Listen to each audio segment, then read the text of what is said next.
बिस्मिल्लाहिर्रहमानिर्रहीम। आज के हमारे इस लेक्चर का टॉपिक है resonance effect, one of the most important concept of organic chemistry. इंशाल्लाह आज के इस लेक्चर में हम स्टोरी की फॉर्म में कोशिश करेंगे कि कैसे हम रेजोनेंस इफेक्ट पे अपने ग्रिप को इन्हांस कर सकते हैं। मीन सिंपली हम कौन से यानी कि मेन इस टॉपिक से रिलेटेड जो मेन पॉइंट्स हैं उन पर अपनी ग्रिप को इन्हांस करने की कोशिश करेंगे, मेन कंसेप्ट को पिक करने की कोशिश करेंगे। हमने कोशिश करनी है कि हम रिटलाइजेशन सिस्टम से बचें। हमें जस्ट मेन जो कंसेप्ट है इस टॉपिक से रिलेटेड उस पर हम लोग कैसे अपने ग्रिप को एनहांस कर सकते हैं, तो इंशाल्लाह पूरी कोशिश करेंगे। तो चलते हैं, अब लेक्चर को स्टार्ट करते हैं। रेजोनेंस इफेक्ट, तो इससे पहले भी हम लोगों ने एक टॉपिक कवर किया है जो कि क्या था, इंडक्टिव इफेक्ट। मैं उससे जो कंपैरिजन में पॉइंट आए इस टॉपिक में वो भी डिस्कस करती जाऊंगी ताकि हमें दोनों कंसेप्ट का डिफरेंस भी पता हो कि दोनों कंसेप्ट को हम लोग कैसे, दोनों कंसेप्ट का यूज़ क्या है, हम लोग कहाँ रेजोनेंस इफेक्ट यूज़ होता है या कहाँ इंडक्टिव इफेक्ट यूज़ होता है। तो अगर एक बात हम लोग देखें ना, तो इंडक्टिव इफेक्ट के अंदर जो एक मेन कीवर्ड था उसके अंदर हम लोगों ने ये चीज़ देखी थी कि सिस्टम के अंदर क्या इंड्यूस हो रही थी, पोलैरिटी इंड्यूस हो रही थी। पोलैरिटी यानी कि एक सेंटर पे पार्शियल नेगेटिव चार्ज आ रहा था तो दूसरे सेंटर पे पार्शियल पॉजिटिव चार्ज आ रहा था, पोलैरिटी इंड्यूस हो रही थी। लेकिन वहाँ पर उस पोलैरिटी की मेन रीज़न क्या थी कि पोलर एंड नॉन पोलर जो साइड से या polar and non polar bond के बिटवीन इंटरेक्शन हो रहा था। यहाँ पर भी पोलैरिटी ही इंड्यूस होगी, लेकिन यहाँ पर पोलैरिटी इंड्यूस कैसे होगी, due to delocalization of pi electron और लोन पेयर ऑफ इलेक्ट्रॉन। कि सिस्टम के अंदर अगर क्या प्रेजेंट है, पाई इलेक्ट्रॉन्स प्रेजेंट हैं या lone pair of electron present है, वो क्या होते हैं, डीलोकलाइज होते हैं। As result of their delocalization system में क्या इंड्यूस होती है, पोलैरिटी इंड्यूस होती है। तो होपफुली जो इसका फर्स्ट पॉइंट था यानी कि कीवर्ड, अगर हम रेजोनेंस इफेक्ट को जैसे ही ये नेम आया आपके माइंड में क्या कंसेप्ट आना चाहिए कि पोलैरिटी सिस्टम के अंदर इंड्यूस होती है। कैसे इंड्यूस होती है, by delocalization of pi electrons और लोन पेयर ऑफ इलेक्ट्रॉन। तो होपफुली फर्स्ट जो स्टेप था इस कहानी का, जो मेन फर्स्ट ग्रिप थी वो आपको समझ आ गई होगी। अब सेकंड अगर स्टेप में हम देखें तो इसी ही जो हम लोगों ने यहाँ पर थ्योरी देखी है इसी को प्रैक्टिकली एग्जांपल की मदद से अंडरस्टैंड करने की कोशिश करते हैं कि कैसे ये जो हम लोग बात कर रहे हैं कि ये जो डीलोकलाइजेशन ऑफ पाई इलेक्ट्रॉन या लोन पेयर ऑफ इलेक्ट्रॉन होती है, इसी डीलोकलाइजेशन को एग्जांपल की मदद से यहाँ पर सॉल्व करने की कोशिश करते हैं। तो फर्स्ट एग्जांपल में अगर हम देखें तो हमारे पास ये क्या है, एनालीन है। एनालीन मतलब जिसमें हमारे पास ये बेंजीन रिंग है और ये डायरेक्टली किसके साथ अटैच है, NH2 के ग्रुप के साथ अटैच है, यानी कि ये ओवरऑल स्ट्रक्चर को हम क्या बोलते हैं, एनालीन बोलते हैं। अब यहाँ पर हमारे पास क्या होगा कि ये है हमारे पास नाइट्रोजन और ये है हमारे पास कार्बन। यहाँ पर कार्बन के साथ अगर हम देखें तो यहाँ पर पाई इलेक्ट्रॉन्स हैं और नाइट्रोजन के पास क्या है, लोन पेयर ऑफ इलेक्ट्रॉन है। तो बेसिकली यहाँ पर आपने अब इस स्टेप को ज़रा ध्यान से सुनना है, बिकॉज यहाँ पर जो दो मैं मेन पॉइंट बोलूँगी वही इस पूरे टॉपिक का कोर है, यानी कि इस पूरे टॉपिक की वही बेस है। तो हमारे पास क्या होता है कि यहाँ पर ये जो ग्रुप प्रेजेंट है, NH2 ग्रुप प्रेजेंट है। अब ये दो तरह से बिहेव कर सकता है। यहाँ तो NH2 ग्रुप है ना, हम लोग लेट्स सपोज करें कि यहाँ पर कोई भी X ग्रुप प्रेजेंट हो जो हमें नहीं पता कि कौन सा ग्रुप है। ये दो तरह से बिहेव कर सकता है। नंबर वन तो ये कि ये बेंजीन रिंग से इलेक्ट्रॉन डेंसिटी को अपनी तरफ अट्रैक्ट कर ले, ऐसे अपनी तरफ पुल कर ले। सेकेंड ये क्या कर सकता है कि ये इलेक्ट्रॉन डेंसिटी बेंजीन रिंग की तरफ शिफ्ट कर सके। अब हमें कैसे पता चलेगा कि यहाँ पर जो X ग्रुप प्रेजेंट है कि वो कब बेंजीन रिंग की तरफ इलेक्ट्रॉन डेंसिटी को शिफ्ट करेगा या कब वो बेंजीन रिंग से इलेक्ट्रॉन डेंसिटी को अपनी तरफ पुल करेगा। होपफुली आपको ये पॉइंट समझ आ रहा होगा कि अब यहाँ पर क्या है कि हमने बेंजीन ली, उसके साथ एनालीन ड्रा कर दिया। अब यहाँ पर एनालीन के पास नाइट्रोजन के ऊपर दो लोन पेयर भी हैं। दो काम हो सकते हैं, या तो क्या करें नाइट्रोजन वाले ये लोन पेयर बेंजीन रिंग की तरफ शिफ्ट हों, या क्या हो कि यहाँ पर देखें पाई इलेक्ट्रॉन है। ऐसे भी तो हो सकता है ना, क्योंकि नाइट्रोजन इलेक्ट्रोनेगेटिव एटम है, ऐसे भी तो पॉसिबिलिटी है ना कि नाइट्रोजन इन लोन पेयर को अपनी इन पाई इलेक्ट्रॉन्स को अपनी तरफ अट्रैक्ट करे, यानी कि आउट ऑफ द रिंग इनको पुल करने की कोशिश करे। तो दोनों फिनोमेना पॉसिबल हो सकते हैं। तो हमें कैसे पता चलेगा कि हमारे पास जो इलेक्ट्रॉन्स हैं वो बेंजीन रिंग की तरफ जाएंगे या बेंजीन रिंग से इस ग्रुप की तरफ जाएंगे। तो इस मेन क्वेश्चन को, यही मेन क्वेश्चन जो है इस पूरे टॉपिक की है। तो इसको हम कैसे अंडरस्टैंड कर सकते हैं, इसके लिए आप माइंड में रखना। जैसे ये है कार्बन और इसके साथ है नाइट्रोजन, यहाँ पर इसके लोन पेयर हैं, यहाँ पर इसके साथ हाइड्रोजन, यहाँ पर हाइड्रोजन, यहाँ पर हाइड्रोजन। कुछ इस तरीके से सेंटर है कि अब यानी दो पॉसिबिलिटीज़ हैं कि ये जो पाई बॉन्ड है ये नाइट्रोजन को अपनी तरफ पुल करे, या ये जो इसके लोन पेयर हैं ये इस कार्बन सेंटर को दे। तो इस चीज़ को, कहानी को आपने कैसे माइंड में रखना है, जैसे आप सपोज करें कि रस्साकशी हो रही है। यहाँ पर ये जो दो सेंटर हैं, इन दो सेंटर के बिटवीन क्या हो रही है, रस्साकशी। अब देखिए रस्साकशी का अगर हम लोग माइंड में लाएं तो हमारे पास क्या होता है कि रस्साकशी में जितना तगड़े यानी कि जितना हैवी वेटेड या जितने हेल्दी पर्सन होंगे तो ऑब्वियसली इलेक्ट्रॉन डेंसिटी उसी की तरफ जाएगी ना। तो यहाँ पर अगर हम लोग देखें तो क्या हो रहा है कि नाइट्रोजन और कार्बन के बिटवीन हो गई है लड़ाई, स्टार्ट हो गई है। कार्बन चाहता है कि मैं अपनी तरफ पुल करूँ, नाइट्रोजन चाहता है कि मैं इलेक्ट्रॉन डेंसिटी को अपनी तरफ पुल करूँ, लेकिन नाइट्रोजन के साथ जो डायरेक्टली अटैच हैं बेचारे मासूम छोटे छोटे एलिमेंट अटैच हैं। तो आप देखें ना, माइंड में ये स्टोरी लाएं कि जब इसके साथ छोटे छोटे एटम अटैच है तो ऑब्वियसली ये इलेक्ट्रॉन डेंसिटी को अपनी तरफ पुल नहीं कर सकेगा। तो एज अ रिजल्ट क्या होगा कि loan pair of electron benzene ring की तरफ शिफ्ट हो जाएंगे। तो होपफुली यहाँ से ये आप लोगों को मेन कंसेप्ट समझ आया होगा। इसी को आगे हम लोग स्टेप वाइज और भी अच्छे से अंडरस्टैंड करने की कोशिश करेंगे। तो यहाँ पर हमारे पास अब क्या होगा कि ये जो लोन पेयर हैं ये क्या होंगे, बेंजीन रिंग की तरफ डीलोकलाइज होंगे।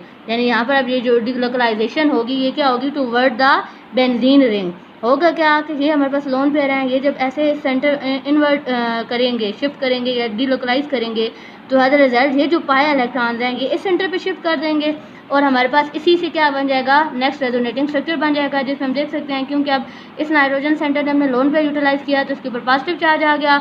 लोन पेयर जब इनवर्ट शिफ्ट करेगा तो यहाँ पर डबल बॉन्ड आ गया और यहाँ पर क्या था, नेगेटिव चार्ज आ गया। अब नेक्स्ट स्टेप में क्या होगा कि ये ही जो होगा हमारे पास नेगेटिव चार्ज है कि इनसाइड जब रेजोनेट करेगा, अब देखिए यही हो रहा है ना, lone pair and pi electrons की डीलोकलाइजेशन हो रही है और इसी फिनोमेना को हम क्या कहते हैं, रेजोनेंस इफेक्ट। और अब इसको हम पोलैरिटी के सेंस में कह रहे हैं। देखिए सेंटर पे पॉजिटिव चार्ज आया हुआ है, सेंटर पे नेगेटिव चार्ज, तो सिस्टम में ओवरऑल पोलैरिटी इंड्यूस हुई पड़ी है। किस वजह से, क्योंकि डीलोकलाइजेशन ऑफ पाई इलेक्ट्रॉन है, लोन पेयर ऑफ इलेक्ट्रॉन हो रही है। अच्छा, अब यहाँ पर मैं एक और भी कन्फ्यूजन डिस्कस करती चलूँ कि मोस्टली बच्चों को ना ये डीलोकलाइजेशन कन्फ्यूज़ करती है। तो इसका एक ही सोल्यूशन है कि आप इसकी खुद प्रैक्टिस करें। जब आप ऐसे खुद स्ट्रक्चर ड्रा करेंगे ना, ऐसे देखने से आपको नहीं आएंगे। जब आप ये स्ट्रक्चर खुद ड्रा करेंगे तो होपफुली आपकी ये भी जो है वीक पॉइंट है आप इसको भी इजीली कवर कर लेंगे, इस पर भी आपकी ग्रिप इन्हेंस हो जाएगी। तो क्या होगा कि यहाँ से जब ये lone pair of electron inward shift करेंगे तो ऑब्वियसली ये जो डबल बॉन्ड है ये इस सेंटर की तरफ रोटेट कर जाएगा। तो रिजल्ट देखें जो हमारे पास नेक्स्ट सेंटर बनेगा बाकी एग्जैक्टली सेम। अब ये जो लोन पेयर ऑफ इलेक्ट्रॉन था ये अंदर शिफ्ट हो गया तो ये वाला डबल बॉन्ड इस सेंटर पे शिफ्ट हो जाएगा। नेक्स्ट अब आगे क्या होगा कि ये ही जो लोन पेयर ऑफ इलेक्ट्रॉन है ये इनवर्ट शिफ्ट करेगा तो अगला जो डबल बॉन्ड है, ये जो पाई इलेक्ट्रॉन्स हैं वो इस सेंटर पे शिफ्ट हो जाएंगे। तो कुछ इस तरीके से हमारे पास नेक्स्ट रेजोनेटिंग स्ट्रक्चर आ जाएगा। ये जो दरम्यान में डबल हेडेड एरो हैं ये रिप्रेजेंट करेंगे ये सारे क्या हैं, रेजोनेटिंग स्ट्रक्चर्स हैं। तो नेक्स्ट अब स्टेप में क्या होगा कि फिर ये जो है लोन पेयर ऑफ इलेक्ट्रॉन ये इधर शिफ्ट होगा और हमारे पास ये जो डबल बॉन्ड है ये अगेन मूव कर जाएगा टूवर्ड द नाइट्रोजन सेंटर और एग्जैक्टली सेम जैसे हमारे पास फर्स्ट ये हमारे पास स्ट्रक्चर आया हुआ है ये स्ट्रक्चर आ जाएगा। अगेन ये डबल बॉन्ड लोन पेयर की फॉर्म में नाइट्रोजन के पास वापस रेजोनेट कर जाएगा। तो होपफुली फर्स्ट एग्जाम्पल आपको समझ आई होगी। अब एक नेक्स्ट एग्जांपल देते हैं। अब नेक्स्ट एग्जांपल वाला अगेन सेम वही केस लेके आते हैं जैसे यहाँ पर क्या हो रही थी, रस्साकशी। अब यहाँ पर अब हम लोगों ने जो यहाँ पर लिया है ना, अब क्या लिया है, नाइट्रोबेंजीन लिया है। बेंजीन के साथ क्या अटैच है, नाइट्रो ग्रुप अटैच है। तो अब अगर इसको हम लोग देखें तो इस केस में कुछ इस तरह का सिनेरियो है, double bond O negative. Again देखें वही माइंड में लाएं कि इन दोनों के बिटवीन क्या होनी है, रस्साकशी होनी है। यानी कि कार्बन चाहता है कि इलेक्ट्रॉन डेंसिटी मुझे दो, नाइट्रोजन कहता है नहीं मैं लूँगा, अपनी तरफ लूँगा। दोनों के दरमियान अच्छे से फाइट हो रही है। तो जब फाइट हो रही है तो इस केस में अगर हम देखें तो नाइट्रोजन के साथ जो डायरेक्टली एटम अटैच हैं वो क्या हैं, हाईली इलेक्ट्रोनेगेटिव एटम है। आप ऐसे माइंड में लाएं जैसे कोई सही हेल्दी तगड़े बंदे अब इसके पास हैं। जब इसने सही पहलवान टाइप की बंदे रखी हुए हैं तो ऑब्वियसली अब इलेक्ट्रॉन डेंसिटी नाइट्रोजन अपनी तरफ पुल कर लेगा। तो उस केस में क्या होगा कि अब जो यहाँ पर आगे ये डबल बॉन्ड था ये क्या करेगा, इधर शिफ्ट हो जाएगा टूवर्ड दिस सेंटर। तो होपफुली ये चीज़ आप लोगों को समझ आई होगी। तो अब इसी को यहाँ से एग्जांपल को फिर करने की कोशिश करते हैं कि हमारे पास क्या था, अगेन बेंजीन रिंग है लेकिन अब इसके साथ कौन सा सेंटर अटैच है, नाइट्रो सेंटर। तो होपफुली ये कन्फ्यूजन आपकी क्लियर होगी कि हमें कैसे पता चलेगा कि इलेक्ट्रॉन डेंसिटी इनवर्ड शिफ्ट होना है या टूवर्ड द ग्रुप शिफ्ट होना है। तो यहाँ पर अब देखें जब नाइट्रो ग्रुप है तो नाइट्रोजन के साथ हमने देख लिया दो तगड़े दो सही हेल्दी से इसके पास एटम्स हैं, यानी कि हाईली इलेक्ट्रोनेगेटिव एटम्स हैं। तो इस केस में क्या होगा कि ये जो फिर नाइट्रोजन होगी ये रिंग से इलेक्ट्रॉन डेंसिटी को अपनी तरफ पुल कर लेगी। तो इस मीन के जो ये पाया इलेक्ट्रॉन हैं ये इधर शिफ्ट होंगे। जब ये इधर शिफ्ट होंगे तो ये वाला जो नाइट्रो ग्रुप का ये डबल बॉन्ड है ये इसका ऑक्सीजन सेंटर पे शिफ्ट हो जाएगा। अब फिर क्वेश्चन ये भी आता है कि यहाँ पर नेगेटिव और पॉजिटिव चार्ज क्या है, ये बेसिकली फॉर्मल चार्जेस होते हैं। ठीक है, ये फॉर्मल चार्जेस ड्रा हुए हैं दोनों सेंटर पे। तो अब यहाँ से देखें, जब ये वाला पाई बॉन्ड यहाँ पर शिफ्ट हो गया तो इस सेंटर पे क्या आ जाएगा, डबल बॉन्ड आ जाएगा। ये वाला क्या था, ये वाला डबल बॉन्ड आगे शिफ्ट होकर इस सेंटर पे क्या आ गया, नेगेटिव चार्ज। और क्योंकि अब इस सेंटर से इलेक्ट्रॉन ले लिया गया है, इसकी इलेक्ट्रॉन डेंसिटी चली गई है, तो एज रिजल्ट इसके ऊपर, इस सेंटर के ऊपर कौन सा चार्ज आ गया, पॉजिटिव चार्ज आ गया। तो अब नेक्स्ट स्टेप में क्या होगा कि इस पॉजिटिव सेंटर की डिफिशिएंसी को फुलफिल करने के लिए जो ये पाई इलेक्ट्रॉन्स हैं ये इधर शिफ्ट कर जाएंगे। जब ये इस सेंटर में शिफ्ट कर जाएंगे कुछ इस तरीके से, मीन अब यहाँ पर डबल बॉन्ड आ जाएगा। तो अब ये वाला पाई बॉन्ड इधर शिफ्ट हुआ है ना, इट्स मीन कि अब ये वाला जो सेंटर है ये वाला इलेक्ट्रॉन डेफिशिएंट हो जाएगा, तो इसके ऊपर क्या आ जाएगा, पॉजिटिव चार्ज। नेक्स्ट में अब केस में क्या होगा कि इस सेंटर की डिफिशिएंसी को फुलफिल करने के लिए जो अगला पाई बॉन्ड है वो डीलोकलाइज होगा। वो डीलोकलाइज होगा तो एज रिजल्ट क्या होगा, ये वाला जो सेंटर होगा ये इलेक्ट्रॉन डेफिशिएंट हो जाएगा। तो अब नेक्स्ट केस में फिर क्या होगा कि ये जो loan pair of electron shift हो गए थे ये इधर शिफ्ट होंगे और नेक्स्ट ये इस तरह शिफ्ट होंगे, तो एग्जैक्टली जो फर्स्ट स्ट्रक्चर था वो ड्रा हो जाएगा। होपफुली ये एग्जांपल के साथ दोनों जो कंसेप्ट थे आपको अच्छे से समझ आए होंगे। दो स्टेप कर लिए, पहले हम लोगों ने अच्छे से रेजोनेंस इफेक्ट को समझा कि इसका मीनिंग क्या है, फिर विद एग्जांपल इसको अंडरस्टैंड किया। तो अब देखिए ना, एग्जांपल से यहाँ पर एग्जैक्टली जिस तरह हम लोगों ने इंडक्टिव इफेक्ट में एक पॉइंट कंक्लूड किया था, यहाँ पर भी हम एक पॉइंट कंक्लूड कर सकते हैं कि हम देख रहे हैं कि दो तरह के ग्रुप होते हैं। एक वो जो इलेक्ट्रॉन डेंसिटी डोनेट कर रहे होते हैं और एक वो ग्रुप जो इलेक्ट्रॉन डेंसिटी विदड्रॉ कर रहे होते हैं। तो सिंपली हम कह सकते हैं कि जो हमारे पास मीजोमेरिक, अच्छा ये जो रेजोनेंस इफेक्ट है इसी का दूसरा नेम होता है मीजोमेरिक इफेक्ट। तो सिंपली हम इस एग्जांपल के से कंक्लूड कर सकते हैं कि जो मीजोमेरिक इफेक्ट होता है या जो रेजोनेंस इफेक्ट होता है ये दो तरह का हो सकता है। कैसे कि ये जो यहाँ पर ग्रुप अटैच है ये इलेक्ट्रॉन डोनेटिंग भी हो सकता है, इलेक्ट्रॉन डोनेटिंग मीजोमेरिक इफेक्ट, क्योंकि अब इलेक्ट्रॉन डोनेट कर रहा है तो सिंपली हम उसे क्या कह देते हैं, प्लस एम। एम क्यों, क्योंकि मीजोमेरिक इफेक्ट अब इलेक्ट्रॉन दे रहा है, इलेक्ट्रॉन डोनेट कर रहा है, अपने जो इलेक्ट्रॉन है वो दे रहा है। जब इलेक्ट्रॉन दे रहा है तो इस ग्रुप को हम क्या कहेंगे कि ये कौन सा है, प्लस एम ग्रुप। और सेकेंडली ऐसा केस भी हो सकता है लाइक यहाँ पर नाइट्रो का केस है कि जो इलेक्ट्रॉन डेंसिटी को अपनी तरफ पुल करे। तो इस मीन सिंपली हम कह सकते हैं कि दूसरी कौन से ग्रुप्स हो सकते हैं या दूसरा कैसा इफेक्ट हो सकता है, इलेक्ट्रॉन विदड्रॉइंग मीजोमेरिक इफेक्ट, क्योंकि अब वो इलेक्ट्रॉन डेंसिटी को अपनी तरफ अट्रैक्ट कर रहा है या अपनी तरफ पुल कर रहा है। तो सिंपली हम इसे कह सकते हैं माइनस एम, यानी कि वो इलेक्ट्रॉन ले रहा है। अब फिर देखें 3 स्टेप हो गए। फिर अब स्टोरी में टर्न क्या आता है, यहाँ पर क्वेश्चन क्या अराइज होता है कि हमें कैसे पता चलेगा कि कौन सा जो है कब हमारे पास, जैसे देखें एक तो हम लोगों ने यहाँ पर केस देख लिया, जैसे रस्साकशी वाले एग्जांपल से हमने इस चीज़ को अंडरस्टैंड किया है कि हमें कैसे पता चलेगा कि ये जो एक्स ग्रुप है ये कब क्या है, ये प्लस एम इफेक्ट शो करेगा या ये कब माइनस एम इफेक्ट शो करेगा। सिंपली ये कब इलेक्ट्रॉन डोनेटिंग ग्रुप होगा या ये कब इलेक्ट्रॉन विदड्रॉइंग ग्रुप होगा। तो इस क्वेश्चन का आंसर करने के लिए हम लोग क्या करते हैं, कोई क्राइटेरिया बना लेते हैं, यानी कि कुछ पर्टिकुलर कैरेक्टरिस्टिक्स माइंड में रखते हुए हम इजीली आइडेंटिफाई कर सकते हैं कि ये जो ग्रुप, यहाँ पर जो ग्रुप अटैच होगा वो क्या होगा, इलेक्ट्रॉन डोनेटिंग होगा या फिर इलेक्ट्रॉन विदड्रॉइंग होगा। तो अब इस क्वेश्चन का आंसर करने के लिए इस पार्ट में हम लोग इस क्वेश्चन का आंसर करने की कोशिश करते हैं। सबसे पहले देखें हमने इलेक्ट्रॉन विदड्रॉइंग ग्रुप, यानी कि वो वाले ग्रुप जो इलेक्ट्रॉन को विदड्रॉ करते हैं।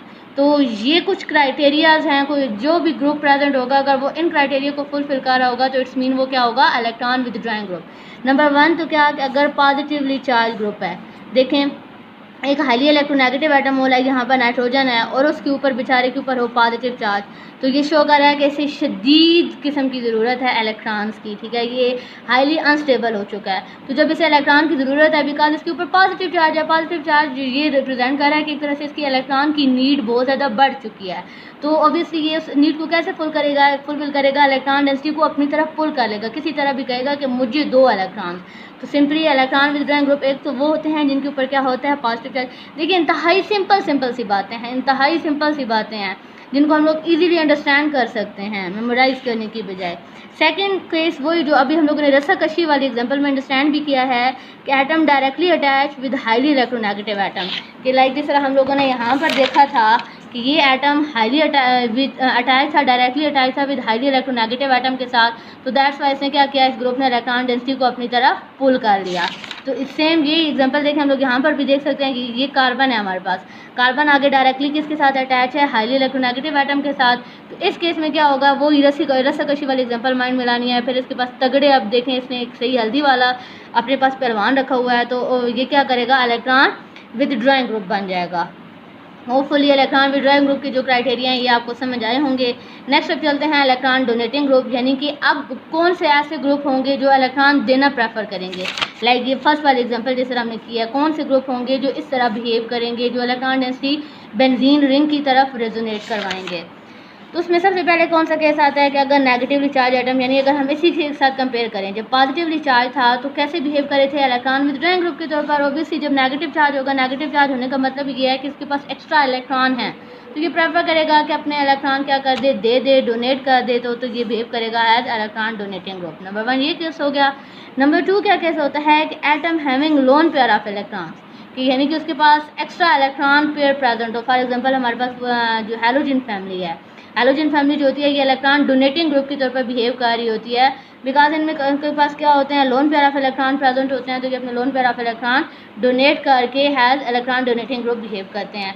थर्ड पे देखें तो क्या है, atom directly attach with less electronegative atom. ये बिल्कुल एग्जैक्टली जिस तरह बिल्कुल हम लोगों ने लेक्चर के स्टार्ट पे अंडरस्टैंड किया रस्साकशी वाली केस एग्जांपल से, कि हमारे पास एक दूसरा देखें ये नाइट्रोजन है तो उसके साथ बेचारे के साथ इंतहाई वीक किस्म के इसके पार्टनर थे, इसके जो पहलवान थे बहुत ही वीक थे, तो क्या हुआ कि इससे जो इलेक्ट्रॉन डेंसिटी वो छीन ली गई, जो कार्बन सेंटर था या जो बेंजीन रिंग था उसने क्या किया, इलेक्ट्रॉन डेंसिटी इसे ले ली। इन अदर वर्ड इसने क्या किया, अपने इलेक्ट्रॉन डोनेट कर लिए। इसी तरह देखें यहाँ पर देखें ऑक्सीजन हालांकि इलेक्ट्रोनेगेटिव एटम है, तो सिंपली मीन कि जब भी रेजोनेंस इफेक्ट को हम लोगों ने देखना है तो पहला जो मेन क्राइटेरिया है वो आपने ये चीज़ माइंड में रखनी है कि जो एटम बेंजीन रिंग के साथ अटैच है वो आगे डायरेक्टली किस सेंटर के साथ अटैच है, रसाकशी वाली वो स्टोरी माइंड में लानी है। तो यहाँ पर देखें ऑक्सीजन आल दो ये खुद इलेक्ट्रोनेगेटिव है, लेकिन ये आगे किसके साथ अटैच है, इंतहाई वीक इसका पार्टनर है, तो ओब्वियसली ये फिर क्या होगा कि इसके जो इलेक्ट्रॉन्स होंगे वो बेंजीन रिंग की तरफ शिफ्ट कर जाएंगे। सेम अब नेक्स्ट अगर हम केस देखें, ये भी ऑक्सीजन है, ऑक्सीजन हालांकि इलेक्ट्रोनेगेटिव एटम है, लेकिन ये आगे किसके साथ अटैच है, एक लेस इलेक्ट्रोनेगेटिव एटम के साथ अटैच है। दैट्स वाई क्या होगा कि इसकी जो इलेक्ट्रॉन डेंसिटी होगी बिल्कुल एग्जैक्टली जिस तरह फर्स्ट एग्जांपल में हुआ है बेंजीन रिंग की तरफ रेजोनेट कर जाएगी। होपफुली ये कंसेप्ट, ये स्टोरी आपको समझ आई होगी। फिर भी कोई कन्फ्यूजन हो तो आपने कमेंट सेक्शन में ज़रूर पूछना है। Thank you so much.